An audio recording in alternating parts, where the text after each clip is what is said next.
I took my coworkers out for drinks, only to realize I didn't have enough money to cover the tab. Desperate, I walked up to the hottest guy in the VIP booth. Hey, can you pay this for me? I'll Venmo you later. The guy tried to play it cool. Miss, do we know each other? I snatched the drink right out of his hand. We don't, but ask your bodyguard how many times he's called me for a favor. I've saved your ass enough times. Can't you return the favor once? The man looked confused, but his bodyguard immediately covered his face with his hand. Boss, it's true. Every time you get blackout drunk, you attack anyone who comes near you, except her. I've called her multiple times to beg her to take you home. The group of guys sitting around him perked up, looking at me like I was a unicorn. Wait, for real? When Lou gets wasted, he's like a rabid dog. No one can touch him. Yeah, I tried to help him to his room once, and he nearly snapped my arm in half. Same. They say Lou is possessed by demons when he drinks. I didn't believe it, tried to outdrink him, and ended up in the hospital for 2 months with multiple fractures. The doctor said it's hyper-defensive instinct. He trusts no one when his inhibitions are down, so he attacks on sight. What makes this girl so special? I don't buy it, unless she proves it right now. I raised an eyebrow and pulled out my phone, flashing my QR code. Sure, transfer me $500 first, and I'll give you a show. Someone actually whipped out their phone and sent me the money. Ding, payment received. I pointed to the bar.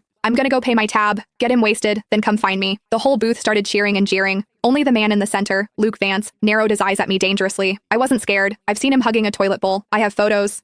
Look at him now, sitting there like a king in his VIP booth, all elegant and refined. A total fraud. I'd already seen him at his worst. I paid the bill and sent my coworkers home. Then I walked back to the booth. Hey, I took the 500. I had to deliver the show. Luke's friends were trying their hardest to pour drinks down his throat, but Luke wasn't having it. He grabbed my wrist, dragged me out of the club, and shoved me into his Maybach. Slam. The door shut so hard the car shook. Like a shaken soda bottle finally popping its cap. I rubbed my nose. Hey, it's not my fault you only trust me when you're drunk. It's annoying for me too, you know? It all started 6 months ago. I was leaving work late when I saw a guy sprawled out in the middle of the street using a city bike as a blanket. It was hilarious. Being terminally online, I had to take a video. But when I got closer, damn, what a face. Too bad he was wasted, reeking of alcohol. He was muttering about being thirsty. I took out my water bottle and poured him a cup. He was surprisingly obedient, gulping it down. I tried to wake him up. Hey, you can't sleep on the street. Where's your phone? I'll call your friends. He ignored me, snoozing away on the asphalt. I had no choice but to pat him down.